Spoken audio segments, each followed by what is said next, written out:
이번 시간에는 노트북에 대해서 한번 보겠습니다. 노트북은 어떤 옵션들이 잘 팔리는지 그런 것들을 보면 여러분들께서 노트북을 구매하실 때 제일 중요하게 뭘 중요하게 체크해야 되는지 그런 것들을 알 수 있게 되겠죠? 바로 가시죠. 자, 일단 노트북 하면 형태로 한번 구분할 수가 있죠.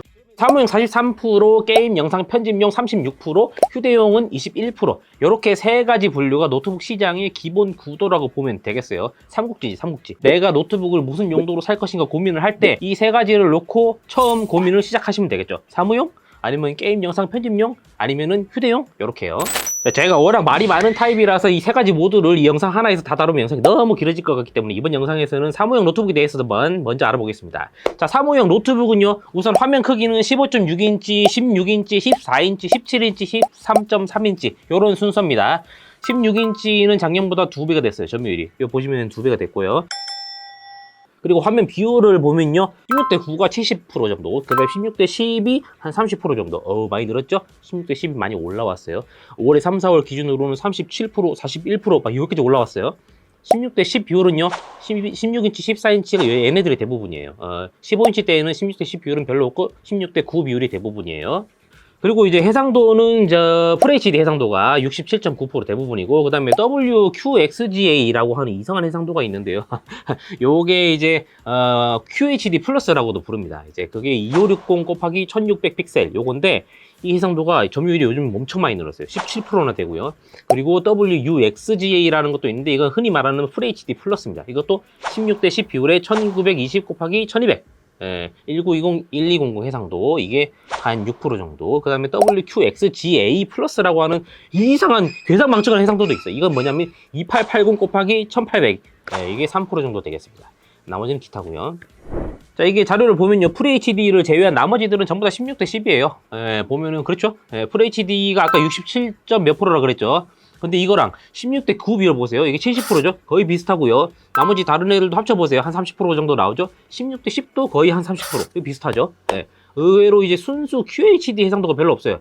QHD라고 하면 이제 2560, 1440, 이게 16:9 비율인데, 이게 이제 별로 없다. 요즘 거의 안 나온다. 이렇게 보시면 될 것 같아요. 그 대신 16:10 비율에 아까 2560에 1600. 얘네가 QHD를 대체해버렸다. 이렇게 보시면 될 것 같아요. 그리고 이게 색감도 사실 한번 다루고 싶은데, 색감은 통계 자료로 잡기가 좀 어려워요. 왜냐면은 노트북 업체들이 색지연율이 좀 낮은 모델들은 대부분 그걸 공개를 안 해. 색지연율이 좋은 제품도 사실 공개 안 하는 경우도 있어요. 그러다 보니까 통계에 정확하게 잡히지가 않아가지고 그렇습니다. 통계를 쓸 수가 없어요. 근데 뭐 통계 자료를 떠나가지고 대략적으로 보면은 평상시 가격 기준으로요, 할인 행사 안 할 때 기준으로 한 60만원 밑으로는 색지연율이 별로 안 좋다고 보시면 될 것 같고, 60만원 위로는 색지연율이 좀 괜찮은 패널을 쓰는 경우가 많습니다. 이건 사무용 노트북에 한해서 분류한 거고요. 순수 게이밍 노트북은 예를 들면 60만원이 넘어도 색지연율 안 좋은 제품들이 좀 있습니다. 걔네들은 워낙 사양이 좋으니까 모니터에서 돈을 좀 아낀 거죠. 뭐 그런 건 다음 영상에서 따로 다룰게요. 아무튼 색지연율도 중요하게 생각하시는 분들은 따져보셔야 되고요. 다나와에서 상품 페이지에서 보시고 거기 댓글을 보시면 다른 구매자들이나 네티즌들이 댓글로 색지연율 정보를 달아두기도 합니다. 그런 거 보시면 될 것 같고, 아니면 다나와 노트북 CM에게 직접 질문하시면 돼요. 이 노트북 제품의 색지연율이 어떻게 돼요? 그러면은 CM이 다닥다닥 해가지고 댓글을 달아줄 겁니다. 그거 읽어보시고 구매할 때 결정하시면 되겠습니다. 그리고 이제 노트북을 이제 책상 위에 두고 모니터를 따로 연결해서 주로 쓰시는 분들은 색지연율이 별로 안 중요할 수도 있죠. 모니터를 쓰면 되니까. 상대적으로 가성비를 올리는 용도로 색지연율을 희생해도 되겠습니다. 색지연율이 좋고 스펙이 약간 낮은 거랑 색지연율이 좀 안 좋지만 스펙이 상대적으로 좋은 거랑 이렇게 있을 수 있거든요. 둘 중에서 이제 본인의 용도와 취향에 맞는 걸로 고르시면 되겠어요. 성능도 한번 볼게요. 성능 면에서는요, 사무용 노트북의 CPU는 인텔이 한 77%, AMD는 23% 정도 되고요.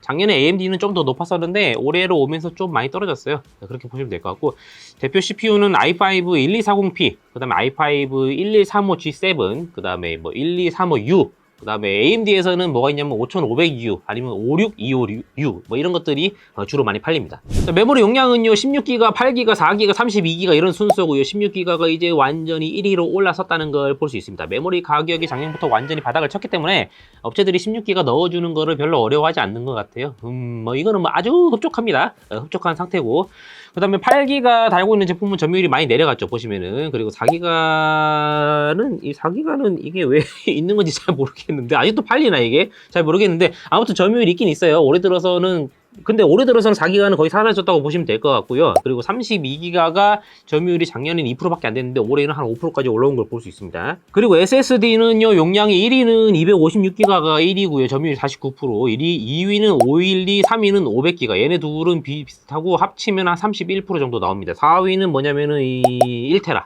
1테라는 한 13% 이렇게 되겠고요. 램은 넉넉하게 넣어주는데 SSD는 아직 좀 짜다는 걸 알 수 있네요. 사무용 노트북이라는 용도가 저장 공간을 많이 쓰는 용도가 아니다 보니까 SSD를 작은 걸 넣어줘도 뭐 괜찮다 이렇게 보는 것 같아요, 업체들이. 그래도 256기가는 아직 좀 짜다는 느낌이 좀 드는데 작년에는 평균 50%였는데 올해는 45%로 256기가가 줄었으니까 소비자한테 긍정적인 거죠. 더 용량을 많이 넣어주는 걸 점점 늘고 있으니까. 그렇게 보시면 될 것 같고 앞으로 256기가는 점점 더 줄어들 것 같아요. 글카는 뭐 이제 뭐 그냥 거의 안 달려 있다고 보면 되죠. 사무용 노트북이다 보니까 1위가 인텔 아이리스 Xe 내장 그래픽이죠. 50%. 2위는 AMD 라데온이 내장 그래픽이고요. 요게 한 20%죠. 20%. 예, 그리고 3위는 인텔 구형 내장 그래픽. 4위는 인텔 아크 A350이라고 해가지고 외장 그래픽인데 3.5%. 5위는 엔비디아 MX450이라고 하는 좀 저사양 외장 그래픽 2.5%. 요 정도입니다. 그나마 이제 4위랑 5위가 외장 그래픽이긴 한데 점유율을 보면 거의 없다고 봐도 되고요. 올해는 더 떨어져가지고 얘네는 뭐 올해는 완전히 없다고 보면 됩니다. 자, 그리고 PD 충전. 이거 중요하죠. 노트북 살 때 굉장히 중요하게 생각하는 부가 기능이죠. 사무용 노트북으로 분류된 제품들 중에서 PD 충전이 있는 거는 본인은 한 60%, 약 60% 정도 되고요. PD 충전이 이제 비중이 이것도 계속 늘고 있어요. 작년에는 50%밖에 안 됐거든요. 그게 올해 4월에는 거의 70%까지 올라갔어요. 평균적으로 제가 60%라고 말씀드린 거고, 올해는 보면 실제로는 한 70% 넘는 게 PD 충전이 지원된다. 보면 될 것 같아요. 이제는 사무용 약간 저가형, 보급형 노트북도 PD 충전은 점점 다 기본적으로 탑재하는 분위기다. 이렇게 보면 될 것 같네. 예. 마지막으로 무게 중요하죠. 무게는 1kg에서 1.4kg 사이가 1이고요. 35% 정도. 그 다음에 1.7에서 2kg 사이가 29%, 1.4에서 1.7kg 사이가 27%.